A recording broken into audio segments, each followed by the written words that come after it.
Décrire un paysage dans un roman demande à la fois de l'observation et de l'imagination. Voici quelques conseils pour rendre votre description vivante et immersive. Utilisez les 5 sens, ne vous limitez pas à la vue. Pensez au son, le chant des oiseaux, le bruit des vagues, aux odeurs, l'air frais, les fleurs, aux textures, le sol rugueux, l'herbe douce, et même au goût, l'air salé près de la mer.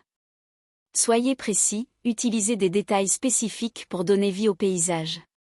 Par exemple, au lieu de dire « il y avait des arbres », vous pourriez décrire « des chênes majestueux aux feuilles dorées qui dansaient au gré du vent ».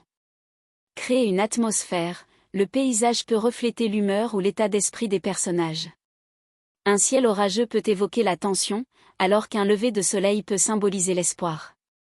Utilisez des métaphores et des comparaisons, ces figures de style peuvent enrichir votre description. Par exemple, les collines ondulaient comme des vagues figées, recouvertes d'un tapis de fleurs sauvages. Mettez en scène le mouvement, décrivez comment le paysage change avec le temps ou l'interaction des personnages avec celui-ci. Cela donne une dynamique à votre description. Intégrez les émotions des personnages, reliez la description du paysage aux sentiments des personnages.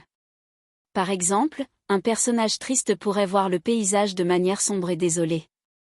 Équilibrez la longueur, une description trop longue peut ennuyer le lecteur, tandis qu'une trop brève peut le laisser sur sa faim. Trouvez un équilibre en intégrant la description dans l'action ou le dialogue. Voici un exemple de description.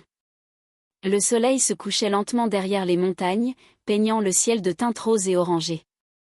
Les vagues de l'océan venaient mourir sur le rivage, laissant des traces éphémères dans le sable doré. Le parfum salé de la mer se mêlait à celui des pins, dont les aiguilles bruissaient doucement dans le vent.